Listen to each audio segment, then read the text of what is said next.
오늘 우리에게 주시는 하나님의 말씀은 누가복음 4장 31절에서 44절까지 말씀입니다. 누가복음 4장 31절에서 44절까지 말씀 한 절씩 교독하시겠습니다.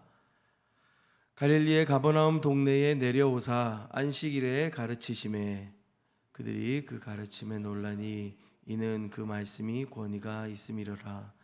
회당에 더러운 귀신 들린 사람이 있어 크게 소리질러 이르되 아 나사렛 예수여 우리가 당신과 무슨 상관이 있나이까? 우리를 멸하러 왔나이까? 나는 당신이 누구인 줄 아노니 하나님의 거룩한 자이니이다.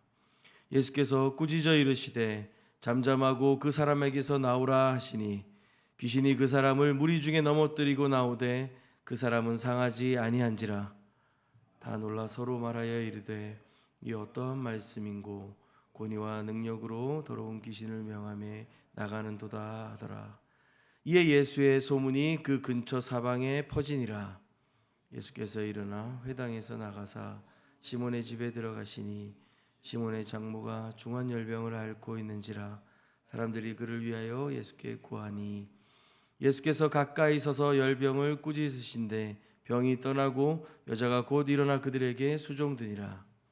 해질 무렵에 사람들이 온갖 병자들을 데리고 나오매 예수께서 일일이 그 위에 손을 얹으사 고치시니 여러 사람에게서 귀신들이 나가며 소리질러 이르되 당신은 하나님의 아들이니이다. 예수께서 꾸짖으사 그들이 말함을 허락하지 아니하시니 이는 자기를 그리스도인 줄 알미러라.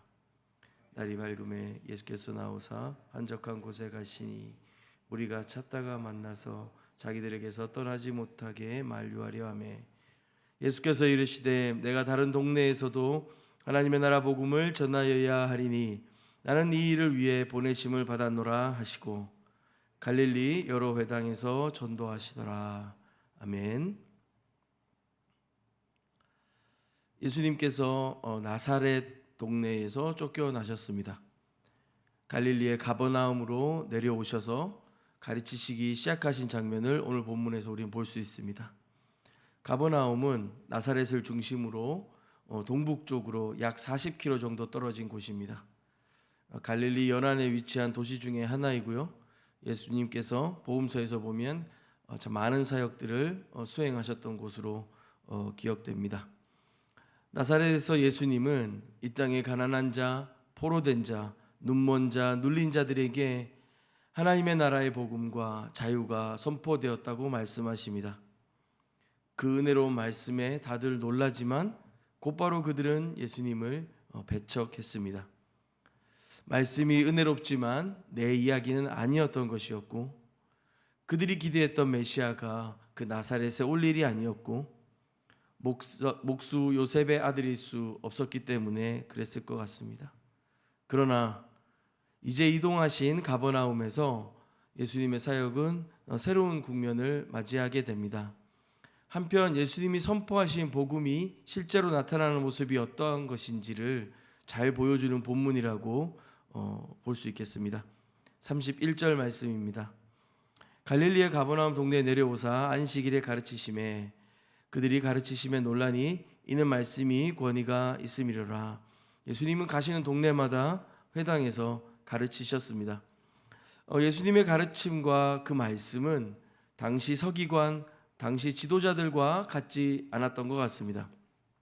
대부분 랍비들은 그들의 앞선 랍비들의 이야기들과 견해들을 인용했습니다. 재인용함으로써 지금 내가 가르치는 것이 어디로부터 온 전승인지 어떤 역사 속에 누적된 전승인지를 꼭 밝혔습니다. 그러면서 그 권위를 부여하곤 했죠. 그러나 예수님의 가르침은 말 그대로 달랐습니다. 권위가 있었습니다. 앤디 크라우치가 썼던 그 하나님의 권력, 사람의 권력, 하나님의 권력이라는 책이 있는데요. 권위가 단순히 권력을 행사하는 것이 아니라 하나님이 세상을 창조하신 방식과 연결된 창조적이고 선한 힘이어야 한다고 강조하고 있습니다. 그러니까 권위를 단순히 누군가를 지배하거나 억압하는 힘이 아니라 사실상 권위라고 하면 요즘 시대의 사람들은 많은 경우 불편하게 여기곤 합니다. 왜냐하면 방금 말씀드린 것처럼 누군가를 지배하거나 억압하는 힘으로 생각하기 때문에 그렇죠. 그러나 하나님이 우리에게 허락하셨고 선물처럼 주신 그 권위는 질서를 만들고 공동체를 형성하며 생명을 살리는 능력으로 나타나야 한다고 말합니다. 그 누적된 전승을 넘어 랍비들이 가르치며 우리의 선배들이 이렇게 말했어요 라고 말하면서 우리의 역사가 이렇게 증거하죠 라고 말하는 그 전승을 넘어 하나님의 원래 디자인을 반영했던 그 예수님의 가르침은 말 그대로 권위 있었던 것이었습니다. 33절에 회당에 더러운 귀신 들린 사람이 있어 크게 소리질러 이르되 아 나사렛 예수여 우리가 당신과 무슨 상관이 있나이까 우리를 멸하러 왔나이까 나는 당신이 누구인 줄 아노니 하나님의 거룩한 자이니이다. 예수님께서 가르치시던 그 현장, 그 회당에 더러운 귀신 들린 사람이 있었습니다.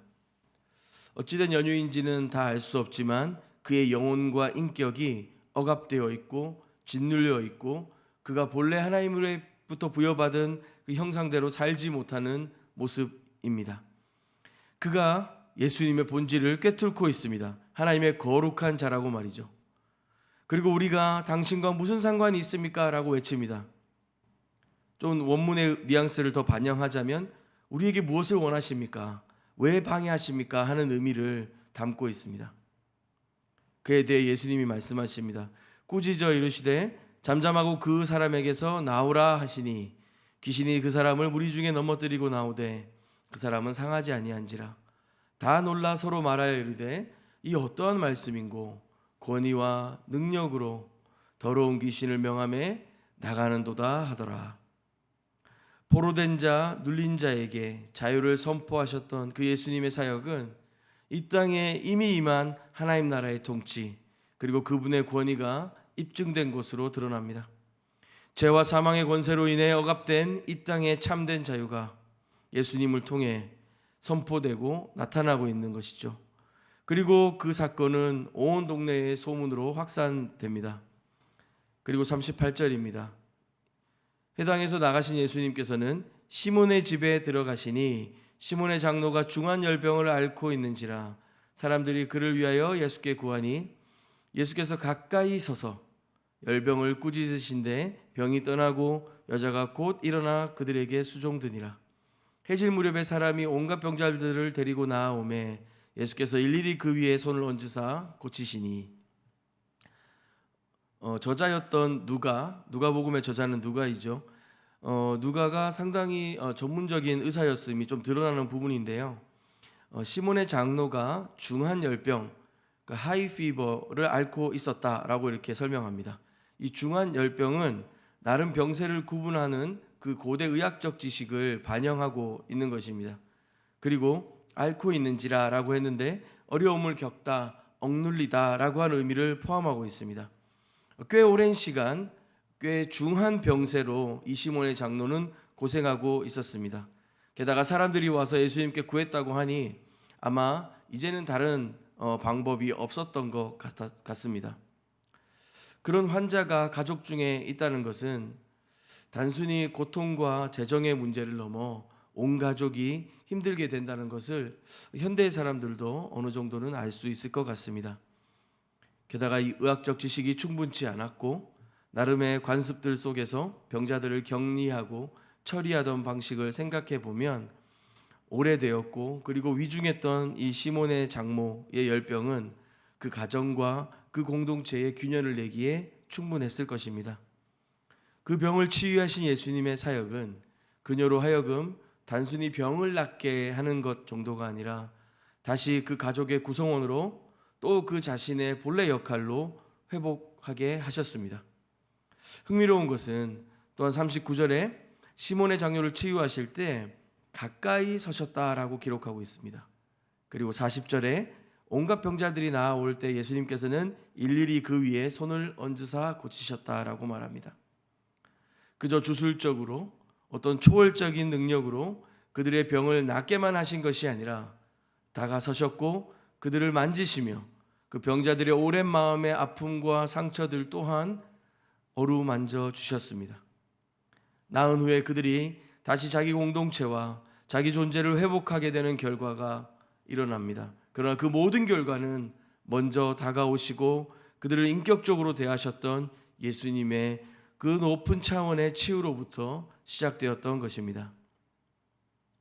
이 과정에서 41절에 보면 여러 사람에게서 귀신들이 나가며 소리질러 예수님이 하나님의 아들이심이 드러납니다. 그러나 예수님 아직 때가 이르지 않아서인지 그들의 말함을 허락하지 않으시고요. 그리고 다음 날이 됩니다. 42절입니다. 날이 밝음에 예수께서 나오사 한적한 곳에 가시니 무리를 찾다가 만나서 자기들에게서 떠나시지 못하게 만류하려 하매 예수께서 이르시되 내가 다른 동네들에서도 하나님 나라 복음을 전하여야 하리니 나는 이 일을 위해 보내심을 받았노라 하시고 갈릴리 여러 회당에서 전도하시더라. 고향이었던 나사렛에서 예수님은 복음을 선포하셨지만 쫓겨나셨습니다. 그러나 귀신 들린 자, 병든 자들이 가득했던 가버나움에서는 예수님을 붙잡습니다.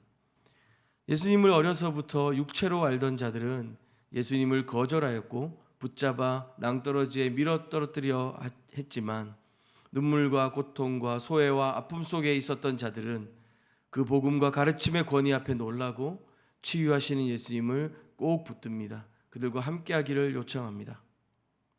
물론 이들이 예수님의 진정한 메시아 사역을 발견하고 그분을 쫓으려 하는 것인지는 확실치 않습니다만 예수님은 또한 그들에게 말씀하십니다. 내가 다른 동네에서도 복음을 전하여야겠다. 이 일을 위해 내가 보내심을 받았다라고 말이죠. 그리고 갈릴리 여러 회당에서 전도하신다라고 누가는 기록하고 있습니다. 오늘 지금도 우리 예수님은 그리스도인들과 교회들이 그리고 아파하고 고통받고 소외된 자들에게 다가가며 예수님의 사역을 반영하고 그분의 자유와 복음을 선포하기를 원하십니다. 사람의 전통 속에 세워진 권위나 종교 생활에 묶여 있는 것이 아니라 창조적이고 새로운 질서를 만들며 공동체를 회복하고 생명을 살리는 그 예수님의 사역이 우리 안에 담겨지기를 원하십니다. 기능과 효율을 넘어서 그 예수님의 말씀과 권위 아래 참된 회복과 그 사랑과 자유를 누리는 저와 여러분이 되었으면 좋겠습니다. 함께 기도하겠습니다.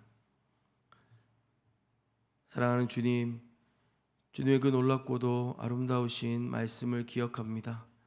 우리를 찾아오시고 우리를 위로하시고 우리를 품어주시고 은혜 가운데 우리의 삶을 붙잡아 주시는 아버지, 우리의 마음을 만져주실 뿐만 아니라 우리의 삶을 붙드시고 우리의 모든 인생들이 하나님의 원래 계획과 부르심 안에 그렇게 회복되어지기를 원하시는 하나님, 그 주님의 부르심 앞에 믿음으로 반응하며 그 은혜를 누리는 하루 되게 하여 주시옵소서. 감사드리며 예수님의 이름으로 기도합니다. 아멘. 우리 두 가지 기도할 텐데요. 먼저는 나와 우리 가족들 또 다음 세대들을 위한 기도를 했으면 좋겠습니다. 우리 예수님의 권위 있는 말씀을 따르고 순종하는 우리가 되었으면 좋겠습니다. 말씀을 듣고도 배척했던 나사렛 사람들과 같지 않고 우리가 가버나움의 사람들처럼 예수님의 가르침과 능력을 경험하고 놀라며 그 권위 있는 말씀 앞에 순종하게 주시옵소서. 우리의 자녀들과 이 다음 세대들 가운데 예수님의 치유와 회복의 역사가 나타나고 다가오시고 찾아오시는 그 주님 앞에 그 사랑의 반응으로 나아가는 우리가 되도록 기도했으면 좋겠습니다. 또 이어서 기도하실 때 교회와 또 나라와 민족을 위해서 기도하면 좋겠는데요. 깨어지고 나눠지고 망가진 이 세상 가운데 예수께서 다시 회복시키시고 일으키시는 은혜를 또 교회를 통하여 그 새로운 질서와 하나님의 창조의 사역들을 새롭게 이루어가기를 원하시는 그 주님 앞에 저와 여러분이 반응하고 교회가 일어나며 또 함께 중보하고 이 땅에 회복되어지는 역사들을 볼 수 있도록 하나님께 구했으면 좋겠습니다. 두 가지 제목으로 기도하신 후에 개인의 기도 제목으로 더 깊이 나아가도록 하겠습니다.